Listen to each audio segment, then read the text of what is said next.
Hello, नमस्ते, प्रणाम। कैसे हैं आप सब? हेलो। तो स्वागत है आप सभी का मेरे न्यू ब्लॉग में। तो आज है वट सावित्री का पूजा, और जैसे कि आप समझते हो कि मैं हूँ बिहारी और कुछ ज़्यादा ही बिहारी, तो इसीलिए जो है अभी नहा धो के मैं साड़ी पहन के आ गई हूँ। और ये जो साड़ी पहना है बिहारी स्टाइल में, हाँ जी, यानी सीधा पल्ला करके। पूजा त्यौहार में हमारे यहाँ ऐसा ही पहना जाता है, तो इसीलिए मैंने पहन लिया है। अच्छा लगता है अब कभी कभी, तो वैसे तो पहनने में काफ़ी सारी जैसे तैसे पीनट का के मैंने लगाया, लेकिन कोई नहीं, चलता है, क्या कर सकते हैं। तो वही उसके बाद जो है जैसे तैसे अटक ही जाएगा। जब तक पूजा करूँगी मैं जाऊँगी तब तक हो ही जाएगा।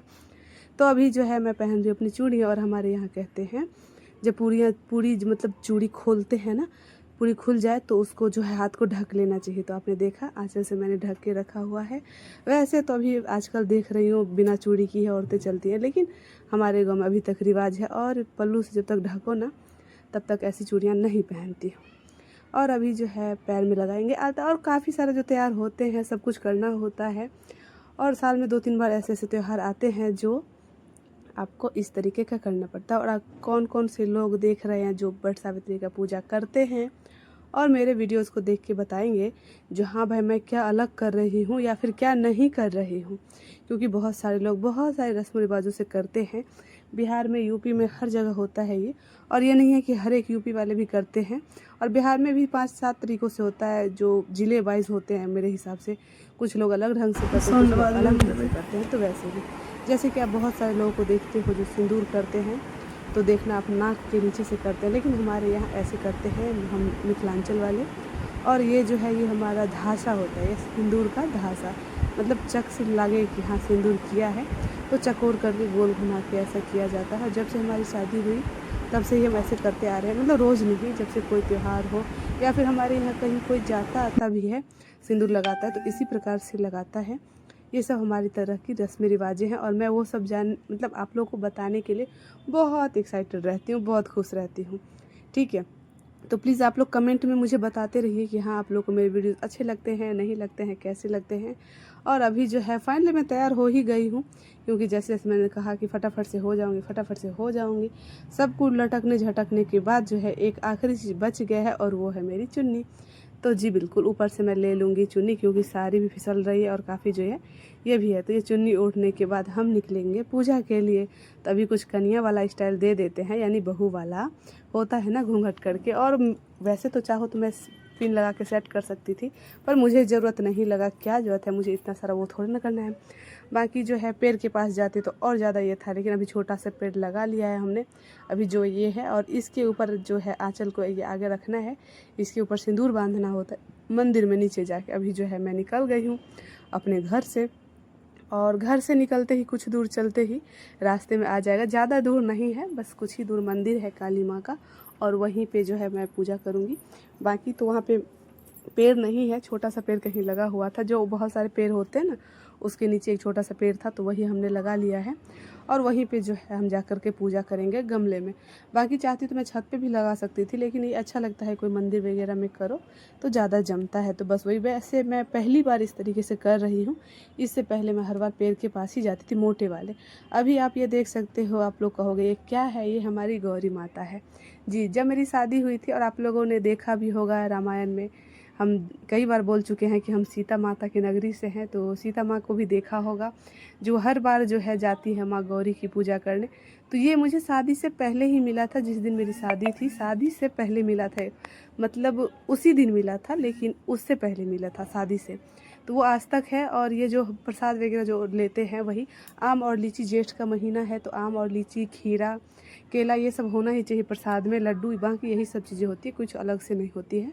और सबसे विशेष बात जो ये गौरी पूजा है, आप देख सकते हो केले के पत्ते पे मैंने जो दिया है प्रसाद, वो गौरी माता को दिया है। 2 बट मतलब बरगद के पेड़ पे दिया है, जिसका हम पूजा कर रहे हैं। एक सावित्री माँ का होता है जिसकी वो पूजा है, वट और सावित्री दोनों की 2 जगह प्रसाद चढ़ाई जाती है। हमारे यहाँ जो होता है, जो मैंने शुरू से देखा है, वही हम करते हैं। दिया जला दिया, अगरबत्ती जला दिया, सब कर लिया, सब हम लेकर गए थे। ठीक सुबह से तैयारी करके गए थे, भाई ऐसे थोड़ी ना जाते हैं। तो ये वही गौरी माता है, और इसका जो है हम रोज़ पूजा करते हैं, चाहे कुछ भी मतलब चाहे 1 बजे करें, चाहे 12 बजे करें, चाहे सुबह उठ के ही करें, जब तक हमारा काम न ख़त्म हो जाए, जब तक इनको हम सिंदूर न चढ़ा दें तब तक हम खाना नहीं खाते हैं। और इनको चढ़ाया हुआ सिंदूर ही हम रोज़ लगाते हैं। ऐसा हमारे यहाँ मिथिलांचल में रिवाज है। और बाकी जो ये देख सकते हो आप, जो पूरा आम बना हुआ है, ये भी मैं लेकर के गई हूँ। ये जो पंखा होता है वो, ये सब इसी का होता है। वट सावित्री में ही ये सब चढ़ाया जाता है, दिया जाता है। तो उस तरफ मैंने अपनी मम्मी का प्रसाद लगाया, मेरी सासू मम्मी भी मेरे साथ पूजा करेंगी तो उस तरफ मैंने उनका भी लगा दिया है, और इस तरफ जो है ये लगा दिया है। अभी आप देखो, ये है मतलब चावल को मैंने रात भर भिगाया और सुबह में इसको सिलवट्टे पे अच्छे से पीसा है। यही लगता है, अलग से कलर वलर नहीं लगता है। जैसे कहा कि हम वो पूरे रिवाज फॉलो करते हैं जो मेरी मम्मी मेरी दादी करती थी, और वह आज तक जो है मैं वही करती आ रही हूँ, और उसी में मज़ा है, उसी में जो है अच्छा लगता है। तो वही सब चीज़ें हैं। और ये जो है सिंदूर ऊपर से लगाएंगे। पहले आप लोग कहोगे सफ़ेद क्यों लगाना, इसको ऊपर से टीका लगा करके इसको लाल कर दिया जाता है। और ये जो है हाथ का छाप पेड़ के ऊपर, ये गमले के ऊपर, और ये इसके ऊपर, ये आम के ऊपर, सब के ऊपर लगा के उसके बाद ही जो है वो पूजा शुरू करते हैं। जैसे आपने देखा कि मैंने माता को निकाला, उसके बाद इस सब को निकाला, माता को सिंदूर चढ़ा दिया, शायद वो क्लिप रह गया था। और उसके बाद जो है इस पर फूल चढ़ाया। पहले माता की पूजा हो जाती है, गौरी माता की, उसके बाद ये पूजा होती है। अब जो इसके पास गौरी माता नहीं है, या जिनके रिवाज में नहीं आता है ये सब चीज़ें, हो सकता है जो वो नहीं करे, लेकिन हमारे यहाँ तो रिवाज है। तभी तो कहते हैं ना, जय जय जय गिरिराज किशोरी, जय महेश मुखचंद चकोरी। आपने सुना होगा रामायण में। बहुत ही जो है ये एक मतलब प्रावधान है हमारे यहाँ का। शादी से पहले ही दिया जाता है। जब हमारी शादी थी उसी दिन हमारे जो कन्यादान करते हैं वही देते। हमारे दादाजी किए थे तो उन्होंने ही दिया था। और जड़ के नीचे जो है आम को रख दिया जाता है। इधर मम्मी भी अपना फूल वूल निकाल के पूजा में लग गई, और इधर मैं भी अपना कर रही हूँ।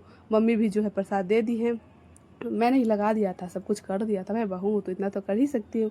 तो उसके बाद जो करते हैं आगे का पूजा, उसके बाद जब भी मैं गौरी का माता का पूजा कर लूँगी, उसके बाद ये बहुत ज़रूरी होता है आज के दिन। और आज के दिन जो है पूरे दिन इसको लगा के रखें। अभी मैं बताऊँ, रात को मैं इसमें वॉइस दे रही हूँ, और रात में भी मैं लगाई हूँ, अभी भी मेरे बाल पे है ये। और ये पूरे दिन रहता है, जब से आप पूजा करते हो उसी टाइम लगा करके, और उसके बाद ही आप इसमें जल देते हो। बहुत सारे लोग बोलते हैं 108 चक्कर, बहुत सारे लोग बोलते हैं 51 चक्कर, लेकिन ऐसा नहीं है। हम जो है 3 बार चक्कर लगाते हैं। और ये जो है पूजा का थोड़ा सा जल चढ़ाया, उसके बाद 3 चक्कर हम 3 चीज़ का लगाएंगे। तो अभी उठाएंगे हम अपना आम, और उसके बाद जो है उसका चक्कर लगाना शुरू कर देंगे। ये मेरी बिटिया रिकॉर्डिंग कर रही थी और वो दिखा रही थी कि देखो यहाँ पे पेड़ वाला जो है मज़ा आ रहा है। मुझे पूछ भी रही है, मम्मी पेड़ वाला मज़ा आ रहा है? क्योंकि देखो काफ़ी सारा पेड़ है। जैसे कहा, ये मंदिर है और इसमें पीले कलर के फूल होते हैं ना, कनेल का, तो उसी का बहुत सारा पेड़ लगा हुआ है। यहाँ पे काली माता का मंदिर, और फिर शिव जी का भी जो है बाहर शिवलिंग लगा हुआ है। तो अभी जो है इसको आम को उठाएंगे, और उसके बाद इसका 3 चक्कर लगाएंगे। ये वैसे आंचल पे या फिर जिसे आप पूजा करते हो उसको लगा करके ही पानी दिया जाता है। आप खाली पानी ऐसे आम से नहीं डाल सकते हो। इसको घूम घूम के चारों तरफ, चारों तरफ घूम घूम के। वैसे मेरा पेड़ तो बहुत छोटा है, बहुत छोटा है, तो उसमें क्या ही ज़्यादा टाइम लगेगा। तो बिल्कुल भी टाइम नहीं लगा, और 3 बार जो है मैंने चक्कर लगाया। और ये जो है पूरे रास्ते आप गिराते हुए पानी जाते हो, थोड़ा थोड़ा बूंद बूंद, वो कहते हैं ना बूंद बूंद, तो बस वही थोड़ा थोड़ा पानी गिराते हुए जाते हैं। थोड़ा थोड़ा पानी गिराओ, और फिर आम को जो है साथ में लेकर के 3 चक्कर लगाओ। 3 चक्कर लगाने के बाद जो है वो आप उसको रखें। फिर और भी चीज़ें हैं, उसको भी लेकर के आप घूमोगे। और क्योंकि जैसे हर साल करते आ रहे हैं तो हमें पता है, जो ये आम का और वो जो होता है धागा, उसको कलावा जिसको बोलते हैं। वैसे आपके पास कलावा नहीं है तत्काल, तो आप पीले कलर का धागा भी जो है बांध सकते, मतलब ले सकते हो। पहले तो ऐसा होता है कि खोल भी लेते थे लोग, अब तो बांधे हुए ही छोड़ देते। पहले के लोग कंजूस थे ना, तो वो खोल के अपने घर ले आते कि फिर अगले साल यूज़ करेंगे। तो बिल्कुल ऐसे ही। तो मेरी मम्मी ये धागा खोल के दे रही है, क्योंकि काफ़ी बड़ा कलावा था। और आप लोगों को बताऊं, मेरी मम्मी ने नहीं किया था, कलावा नहीं बांधा था। और मेरी ये चुन्नी बार बार मेरे से सरक रही है यार, चुनरी गई सरक सरक सरक, तो बिल्कुल इतनी बार सरक रही है, मैं क्या ही बताऊं। तो बहुत सरक रही थी, और मेरी साड़ी भी ऐसे ही फिसलती है, तो इसलिए मैं ज़्यादा परेशान हो जाती हूँ। फिर भी कोई ना, जैसे तैसे तो घूम ही लेंगे, क्योंकि छोटा सा पेड़ है। बड़ा वाला होता है तब तो बड़े चक्कर लगते हैं, इसीलिए हम वहाँ पर नहीं गए। खास करके जहाँ पर हम करते हैं तो पेड़ तो है ही, वहाँ पर काफ़ी सारा कचरा फैला हुआ है, सड़कें बन रही हैं, तो इसीलिए भी हमने वो थोड़ा सा नज़रअंदाज किया कि चलो भाई कहीं से पेड़ मिल जाए तो हम वहीं पे कर लेंगे। और वहाँ पे बहुत सारे लोग भी रहते हैं, हर साल तो ऐसा लगता है कि भाई जैसे तैसे पूजा हो जाए, जैसे तैसे पूजा हो जाए। तो वही यहाँ पे भी मैं चक्कर लगा लूँगी और 3 चक्कर इसका भी हो जाता है। उस हो जाने के बाद जो है जो बचते हैं साथ में, मतलब धागे जो बचते हैं उसको हटा लेते हैं, उसको फिर तोड़ के हटा लेंगे। मम्मी ने ऐसा बोला कि भाई तोड़ ले, लेकिन आप देख सकते हो मोटा कलावा है, मेरे से टूटेगा क्या? तो मम्मी कह रही है कि तोड़ो इसको। टूट ही नहीं रहा, मैं कैसे तोड़ूँ? तो कह रही है काटना नहीं होता, मतलब अशुभ मानते हैं, काटोगे कैसे? फिर मैंने कहा तो आप ही तोड़ दो, हैं आपके हाथ में अगर टूट जाएंगे तो आप ही तोड़ो। तो कह रही है नहीं नहीं, हाथ में टूटेंगे कैसे, इसको एक एक करके तोड़ो, तेरे को ही तोड़ना है, क्योंकि मैंने ही किया तो मुझे ही तोड़ना है। उसके बाद जो ये बेनिया बेनिया यानी कि पंखा, जी हाँ, इसको भी चारों तरफ घूम घूम के जो है इसको भी मतलब क्या कहते हैं, पंखा किया जाता है। हमारे यहाँ तो हौंकना बोलते हैं, पंखा हौंक दे, बाकी जो है वो आप लोग क्या बोलते हैं मुझे नहीं पता। तो ये चारों तरफ घूम घूम के मैंने उसको ये भी किया और वो कर मतलब जितना हो सके। और इसके चक्कर में जो है मेरे जो दिए थे वो भी बुझ गए, उसके बाद अगरबत्ती भी बुझ गई एक दो, क्योंकि मैंने काफ़ी तेज़ से कर दिया, क्योंकि बहुत सारी धूप है, आज बहुत गर्मी है, तो मुझे लगा इसको ज़रूरत होगी तो मैंने वो भी कर दिया। तो अभी आप देख सकते हो वो करने के बाद जो है ये देखो, ये होता है गले मिलना, यही जी हाँ। तो ये होता है पेड़ के साथ गले मिलना। उसके पैर हाथ भी दबाने होते, उसको दबाने होते, लेकिन क्या ही दबाऊँ, वो तो दब ही जाएगा, उसको दबाने जाऊँगी तो मैं, आप देख ही सकते हो। मम्मी ने वही कहा कि पैर दबा तो दे, अगर दबाऊँगी तो मैं दब ही जाएगा, ये है ही नहीं कुछ। तो इसीलिए जैसे मैंने कहा बुझ गया था अगरबत्ती, तो उसको ठीक किया। उसके बाद देखिए मम्मी भी इधर कर रही है, मैंने उनको भी यही कहा कि ज़्यादा ज़ोर से नहीं मम्मी, नहीं तो पेड़ ही उखड़ के हाथ में आ जाएंगे। इतने छोटे से पेड़, बाकी इसमें बहुत सारे पत्ते थे, लेकिन 3-4 लोगों ने किया ना, सबने धागा बांधा तो पेड़ धीरे धीरे नीचे आ गए थे। और जैसे देखा जो पूजा हो गई थी, जल चढ़ा दिया था, घूम भी लिया और धूप बाती नहीं किया था, वो लास्ट में करने के बाद ये समापन का वो है जो आप देख सकते हो कि पूजा जो है लास्ट में होता है।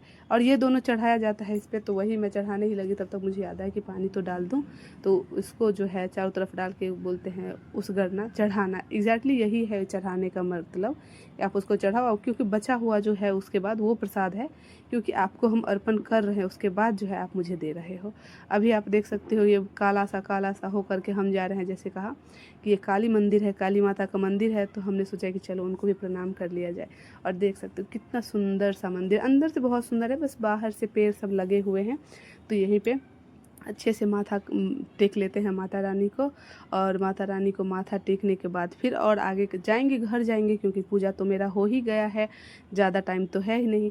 और मन से दिल से जो है, क्योंकि है तो मतलब मेरे गली के बाहर ही, लेकिन सच बताऊँ तो जाना नहीं होता है, जब तक नहाओ धो लेट होगा, उसके बाद बच्चे हैं, खाने का लेट, ये का लेट, नहीं जा पाती, चाहते हुए भी नहीं जा पाती। मेरे पतिदेव रोज़ जाते हैं, क्योंकि जैसे बाहर शिवलिंग है तो वहाँ पे भी पूजा करते। पूजा हमने नहीं किया, बस माथा टेका था, उसके बाद कुछ फ़ोटो दिए। और हाँ, आप लोगों को मेरे ये ब्लॉग कैसे लगे प्लीज़ बताइएगा। और आज जितने भी रिकॉर्डिंग करी है सब मेरी बिटिया ने किया है, छोटी सी बच्चिया ने किया है, क्योंकि उसको बड़ा मज़ा आ रहा था आज। मम्मी मैं करूँगी, तो प्लीज़, और नए हैं तो कमेंट के साथ ज्वाइन हो जाइए, जुड़ जाइए खट्टी मीठी ज़िंदगी से। और हाँ, अगर मेरे वीडियोस पसंद आते हैं तो कमेंट सेक्शन में मुझे ज़रूर बताया करिए कि हाँ अच्छे लगे, नहीं अच्छे लगे, और कुछ कमी होती है तो वो भी बताया करिए। Thank you for watching and bye bye.